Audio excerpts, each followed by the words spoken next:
Eu, pessoalmente, só acho que ele dependeu muito do Estado para desenvolver a tecnologia. Mais, e a população pensa assim, acredita, eu me refiro mais ao aproveitamento daquela área que não vai precisar desapropriar nada. Ela está pronta ali, eu não sei qual é a dificuldade de usar aquilo. Tem um pouquinho a ver de custo, tá? Por exemplo, assim, algumas pessoas sugerem, vamos cobrir e fazer uma grande ponte de fora a fora.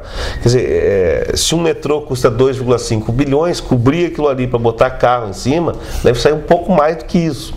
Né? Então, só para ter uma ideia, em nenhum lugar do Brasil e raros lugares do mundo se cobre um rio ou um arroio para botar via em cima, porque é como se fosse, imagina, se fosse uma grande ponte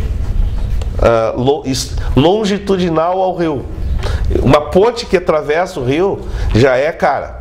Agora, uma ponte longitudinal, ela é muito mais cara, porque ela tem que, inclusive, suportar, só para ter uma ideia do ponto de vista de estrutura, caminhão de bombeiro, que é um peso muito mais alto. Então, assim, nós realmente estamos falando de um custo muito... A solução, na realidade, eu acho que tem muito de racionalidade, e aí, no caso, eu acho que vai ter que ser a metrô mesmo. E a ideia desta linha 2 do metrô que está sendo proposta é chegar lá perto da PUC, passar pela Bento Gonçalves. Só que ele iria pela Bento e não pelo Ipiranga ali para ir na direção. Várias vezes. A minha filha, vou buscar minhas filhas muitas vezes. E aí se olha aquela área ali do arroio, com todas as ponderações que o senhor fez, eu penso que ainda é uma área pouco aproveitada, digamos, para esse fim portuário. Poderia, né? Só que eu tenho que, infelizmente, eu tenho que levantar as questões do custo e da própria eficiência. Mas uma das coisas que eu acho que é importante, assim, e que nós temos trabalhado, inclusive, só pegando esse exemplo, mas isso que vale, estou falando da PUC, vale para a URGS também, que é um outro grande polo atrator. Quer ver uma outra coisa que está acontecendo na cidade que é importante? Nós temos vários polos médicos na cidade.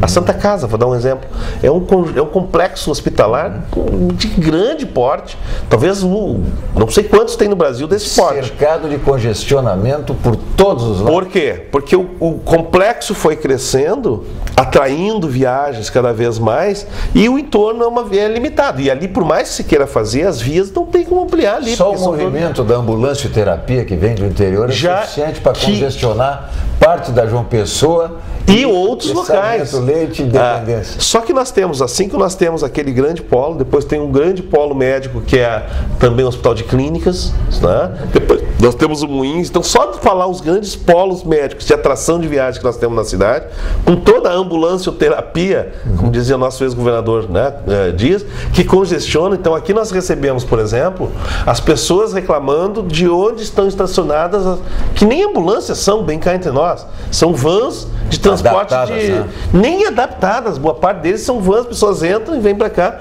que os municípios mandam para cá.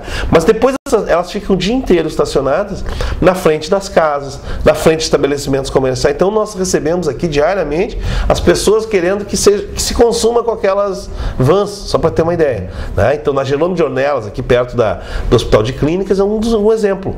Então eles param na frente do mini mercado que tem, da escola. Então veio aqui a diretora dizendo, bom, o que a gente faz? Então são problemas que vêm se aumentando, se avolumando nos últimos anos, que nós vamos ter que ter soluções, alguns, porque boa parte desses problemas são problemas de trânsito. Mas nós somos a consequência de um problema maior. Então o problema hoje de estacionamento dessas ambulâncias, que nós temos que depois estoura, eu brinco muito que estoura no nosso colo, mas a causa é o quê? Porque nós temos um problema estrutural na área de saúde, em que o pessoal fica viajando com doente, quando se deveria ter, talvez, uma estrutura de hospitais melhor distribuídos no estado, né? E isso acontece em muitas coisas mesmo, né? Outro exemplo que eu acho importante que a cidade está vivendo. Esses grandes empreendimentos que acabam acontecendo na cidade exigem, então, muitas vezes ampliação da via. Vou dar um exemplo.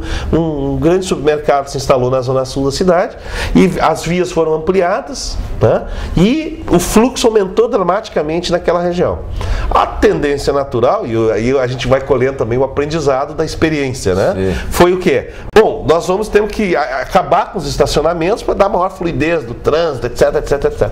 Até o dia que chegou aqui uma delegação de pequenos empresários que me perguntaram o seguinte: escuta, a decisão da prefeitura então é acabar com o pequeno comércio, é isso?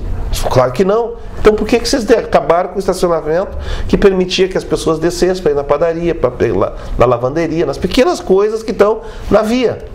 Então nós temos que rever. Então, humildemente, peço desculpas, vamos rever a nossa posição, porque nós não podemos, em nome de um grande empreendimento da cidade, acabar com os pequenos. Então nós temos que buscar o equilíbrio, e esse é um trabalho interessante que nós temos que buscar. Muitas vezes o pessoal chega aqui e diz assim, ah não, a solução não, tia, acaba com o estacionamento da Assis Brasil, na via. Bom, tá bem, só que se nós fizermos isso, nós estamos acabando também com o comércio da Assis Brasil. Então, como achar esse equilíbrio? E esse é o desafio, o grande desafio que o gestor tem, de ser ponderado, de ser equilibrado, olhar para a floresta e não só para a árvore, embora também tenha que olhar para a árvore, mas dentro de um contexto. Então, e achar esse equilíbrio, né? Pessoalmente, eu acho que esse desafio de estar na frente da Secretaria hoje é um belo exercício de busca do equilíbrio, de ser a harmonia, para conseguir achar soluções que atendam os diferentes interessados, né? Além de falar com extremo otimismo, o secretário Luiz Afonso Sena fala com extremo conhecimento.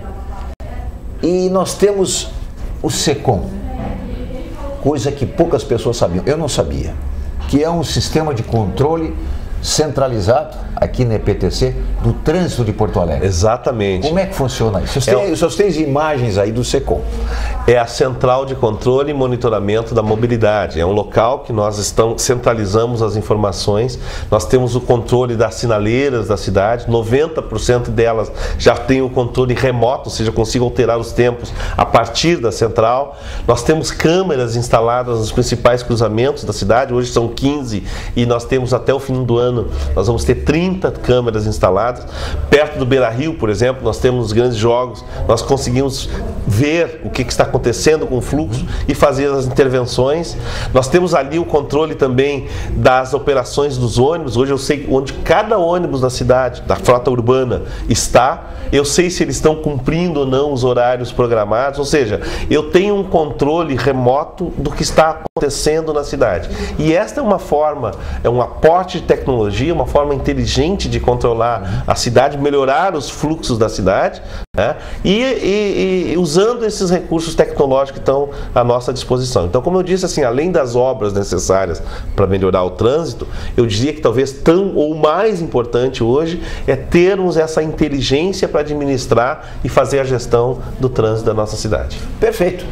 Só nos resta agradecer ao secretário Luiz Afonso Sena, presidente da EPTC e secretário da Mobilidade Urbana, e cumprimentar pelo seu trabalho, né? E esperar, digamos assim, que todos esses projetos se tornem realidade, porque infelizmente, secretário, a realidade que nós vemos hoje aqui é de uma extrema dificuldade, né? É de um trânsito congestionado, né? E de uma população muitas vezes irritada, embora se deva reconhecer que o seu trabalho é um trabalho que está projetando a cidade, não apenas para a Copa do Mundo, mas para que o porto-alegrense tenha, afinal, um sistema viário e um fluxo de trânsito ideal. E com civilidade, que é o caso da nossa campanha da mãozinha. Que está, até por justiça, tendo um grande êxito, né? E que implica em educação. Mas esse é um tema que nós teríamos que falar numa outra oportunidade, que é preciso também que haja de parte do pedestre, de parte do motorista, de parte do usuário do transporte coletivo, uma compreensão de que as dificuldades existem, mas que o trabalho também está sendo feito. Muito obrigado, secretário. Eu que agradeço a oportunidade. E até a próxima.